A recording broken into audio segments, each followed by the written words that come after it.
नमस्कार दोस्तों। ननद ने भैया भाभी के रिश्ते में ऐसा जहर घोला कि भैया ने भाभी को निकाल दिया घर से बाहर। फिर भाभी ने ननद को सिखाया ऐसा सबक। मेरा नाम नेहा है। मेरा एक बड़ा भाई है। मैं एक कस्बे की रहने वाली हूँ। मेरे माँ बाबा ने मेरे लिए एक लड़का देखा था। मैं बहुत खुश थी कि मेरी शादी रात से होने वाली है। मेरी शादी मेरे घर वालों की मर्जी से तय हुई है। राज का घर परिवार अच्छे नामी ग्रामी नाम से जाना जाता है। मेरे भैया की शादी 2 साल पहले ही हुई है। मेरी भाभी का नाम मोनिका है। मेरी भाभी बहुत सुंदर हैं, साथ ही बहुत हंसमुख स्वभाव की भी हैं। वो एक ऐसे संयुक्त परिवार की आदर्श बहू हैं जिसमें महज 12 लोग एक साथ रहते हैं।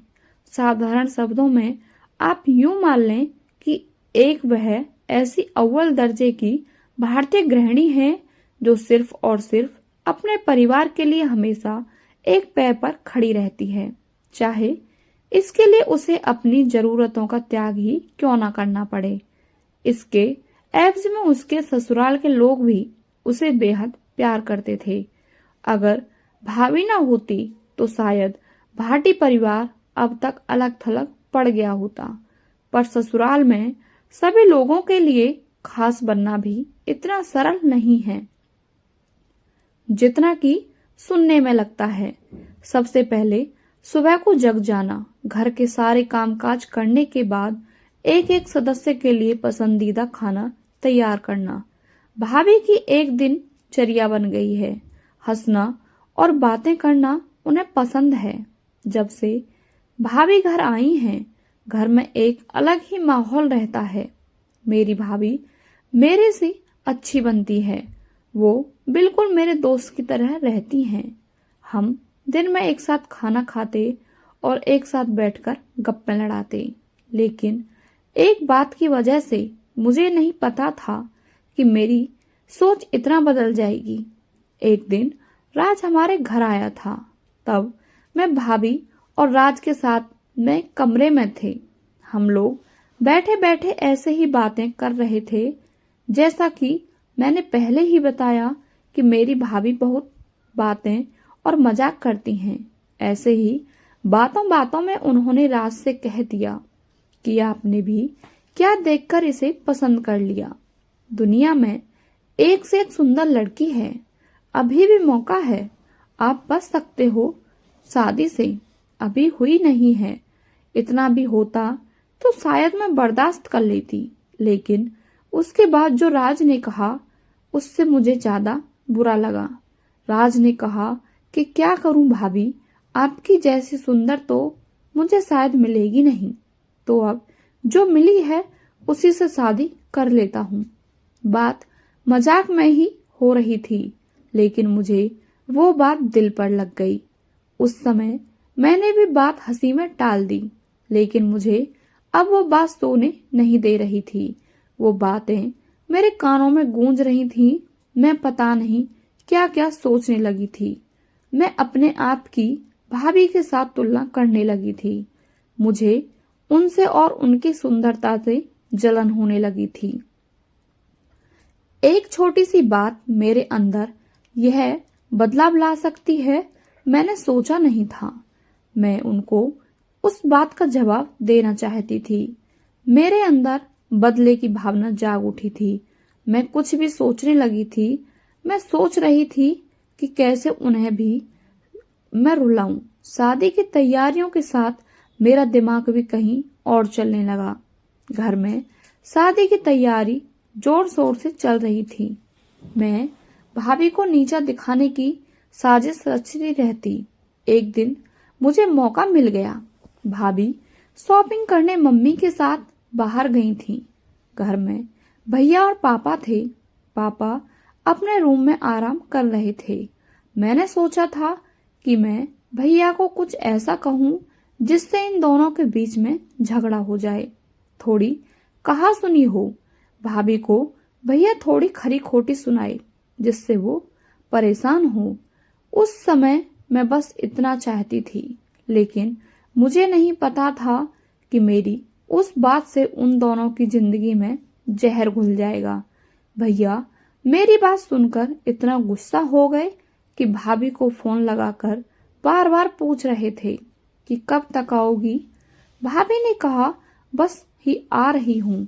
भैया बोले कब से यही बोल रही हो कि अभी थोड़ी देर में आ रही हूँ, पूरा 1 घंटा हो गया है। उधर नेहा की सासू माँ बोली क्या बात है नेहा, इतनी परेशान क्यों है? नेहा बोली माँ मोहित बार बार कॉल करके जल्दी आने की बोल रहे हैं, कुछ परेशान से लग रहे हैं। सासू माँ बोली पहले तो ऐसा कभी नहीं हुआ, आज पता ना क्या हो गया है इसे। बात करते करते दोनों घर पहुंच गईं। भैया का कॉल कटने के बाद उसने उस बात को पकड़ लिया। मैंने कहा कि खूबसूरत लड़कियों की बात का कोई भरोसा नहीं होता। भैया पता नहीं क्या क्या छुपाती हैं, क्या क्या झूठ बोलती हैं। आखिर वो भाई तो मेरे ही थे। उन्होंने भी मेरी इस बात को पकड़ लिया। पूछा क्यों, क्या बात कर रही है, तुझे क्या पता चला है? क्या मैंने जानबूझकर ऐसा दिखाया कि मैं कुछ जानती हूँ और उनसे छिपा रही हूँ? मैंने कहा नहीं भैया कुछ नहीं, मैं तो बस ऐसे ही बोल रही थी। भैया ने फिर पूछा तो मैंने और ज्यादा उन्हें परेशान किया। मुझे पता था कि वो जितना परेशान होंगे उतना ही भाभी भी होंगी और मुझे बहुत खुशी हो रही थी। सोच सोचकर आज तो भाभी की कयामत आने वाली है। मैंने उन्हें ऐसे ही कहा कि भैया मैं क्या बताऊं, आप खुद समझदार हैं। वो बोले क्या मतलब, क्या बोलना चाहती है, ठीक से बता। अब मैं क्या कहती, लेकिन अच्छा हुआ कि उसी समय भाभी और मम्मी वहां आ गईं और बात टल गई और मैंने अपना काम कर दिया। भैया उनके आते ही अपने कमरे में चले गए। बस मुझे अब भाभी का वैसा चेहरा देखना था जो मैं देखना चाहती थी। भाभी करीब 2 घंटे बाद कमरे से बाहर निकली तो उनका चेहरा बता रहा था कि मैंने जो बोला है उसका असर हो रहा है। भैया का भी मुंह उतरा हुआ था। उस दिन से भाभी का बोलना और हंसना कम हो गया। भाभी का मुंह उतरा हुआ रहता था। अब वो किसी से मजाक मस्ती नहीं करती थीं, बस अपने काम से काम रखती थीं। मैं पता नहीं कैसे इतनी पत्थर दिल हो गई थी कि उनके आंसू से मुझे खुशी मिल रही थी। भैया और भाभी के बीच में सब कुछ ठीक नहीं है, इस बात का पता अब हमारे घर में सबको चल गया था। भाभी अब मुझसे भी बात नहीं कर रही थी, लेकिन मुझे बुरा नहीं लग रहा था। एक दिन भैया भाभी में किसी बात पर झगड़ा हो गया और सबके सामने भैया उन्हें घर से जाने को कहने लगे। मम्मी और पापा ने कहा कि क्या हुआ, क्या बात कर रहा है, हमें बता क्या बात है। बहू घर से कहीं नहीं जाएगी, ऐसा क्या हुआ है? लेकिन वो कुछ नहीं बोले। भाभी को वो बात दिल पर लग गई और वो घर से जाने लगी। मम्मी ने कहा कि शादी सर पर है, ऐसे कहाँ जा रही हो? भैया बोले उसे जाना है तो जाने दो। भाभी मेरी तरफ बार बार देख रही थी, लेकिन मुझे ना बुरा लग रहा था, ना मैंने उन्हें रोका, ना मुझे अपने किए पर पछतावा था। भाभी की आंखों में आंसू थे। भाभी अपने घर चली गईं। शादी में सिर्फ 15 दिन बाकी थे और भाभी घर से चली गईं। शादी की सारी जिम्मेदारी अब मम्मी पर आ गई थी। भाभी थी तब मम्मी कोई काम नहीं करती थी। मम्मी काम करना भी चाहती थी तो भाभी करने नहीं देती थी। घर में मम्मी पापा भैया को देखकर अब मुझे थोड़ा बुरा लगने लगा था, पर मैं अब कुछ नहीं कर सकती थी क्योंकि बात बहुत आगे निकल गई थी। सच बताऊं तो बात इस हद तक चली जाएगी इसका मुझे अंदाजा भी नहीं था। शादी के समय सभी के मुंह उतरे हुए थे और इसका कारण मैं थी। लेकिन यह बात मैं कैसे बता सकती थी? भाभी को मम्मी ने फोन किए लेकिन वो नहीं आई। घर का माहौल पूरी तरह से बदल गया था। भैया से सभी पूछ रहे थे कि ऐसा क्या हुआ, लेकिन वो भी कुछ बता नहीं रहे थे। घर की रौनक ही चली गई थी भैया से ज्यादा पूछने पर। भैया गुस्सा हो गए और बोले, मुझसे इस बारे में कोई बात नहीं करेगा। शादी को एक दिन बचा था और भाभी अचानक ही वापस आ गई। भाभी को देखकर मम्मी पापा बहुत खुश थे। मैं अभी भी भाभी से बात नहीं कर रही थी। सोच रही थी और करती भी तो किस मुंह से करती। मेरी वजह से भाभी इतना परेशान जो हुई, इतना गुस्सा सहना पड़ा। भाभी खुद ही मेरे पास आई। मैंने बोला, आप आ गई? वो बोली, हाँ। मैंने सोचा कि अगर मैं नहीं आती तो तुम्हें तैयार कौन करता। भाभी ने ऐसा कहा तो मैं रोने लगी। भाभी ने कहा कि मुझे तुम्हारे भैया की बातों का इतना बुरा नहीं लगा। ठेस तो मुझे तुमने पहुंचाई, मेरा दिल तो आपने तोड़ा है। मैं तो आपसे अपनी बहन के जैसा प्यार करती हूँ। मैं घर से भी तुम्हारी वजह से गई थी।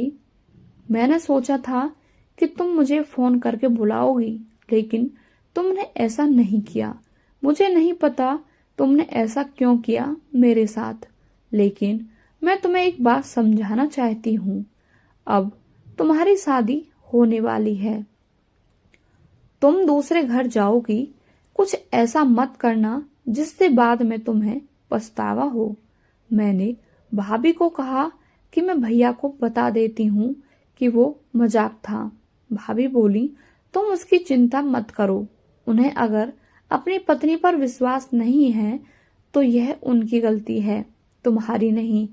बिना विश्वास के रिश्ते आगे नहीं बढ़ सकते। मैं उनसे अपने आप निपट लूंगी। कल तुम्हारी शादी है, तुम खुश रहो। भाभी को देखकर मुझे उन पर प्यार आ रहा था। मैं भाभी से लिपटकर रोने लगी। भाभी, मुझे माफ कर दो। मैं पागल हो गई थी जो आपके खिलाफ भैया को भड़काया। भाभी ने कहा, जो होना था वो हो गया। तुम सारी बातें भूलकर आगे बढ़ो। आज मैं बहुत खुश थी। भाभी के आते ही घर में रौनक आ गई। इस गलती ने मुझे बहुत कुछ सिखाया। मेरे अंदर की जलन और नफरत को खत्म कर दिया। मेरे अंदर एक डर पैदा कर दिया कि मैं कहीं गलती से भी किसी के साथ कुछ गलत ना कर दूं। भाभी मेरी जैसी नहीं है। मुझे पता है वो भैया को भी संभाल लेंगी। मैंने भाभी के साथ इतना कुछ किया, लेकिन उन्होंने अपना फर्ज नहीं भूला, ना ही यह बताया कि यह सब मेरी गलती है। ऐसी भाभी सभी को मिले जो घर परिवार को साथ लेकर चले, जो रिश्तों को संभालना जानती हों, अपने सास ससुर की सेवा करना जानती हों। दोस्तों, आज के जमाने में ऐसे रिश्ते बहुत कम देखने को मिलते हैं जो अपने सास ससुर को मान सम्मान दें और उनकी सेवा करें। आपकी इस कहानी के बारे में क्या राय है, हमें कमेंट करके अवश्य बताएं। और यदि आप हमारे चैनल पर नए हैं तो चैनल को सब्सक्राइब करके बेल आइकन अवश्य प्रेस करें। मिलते हैं आपसे अगली कहानी में।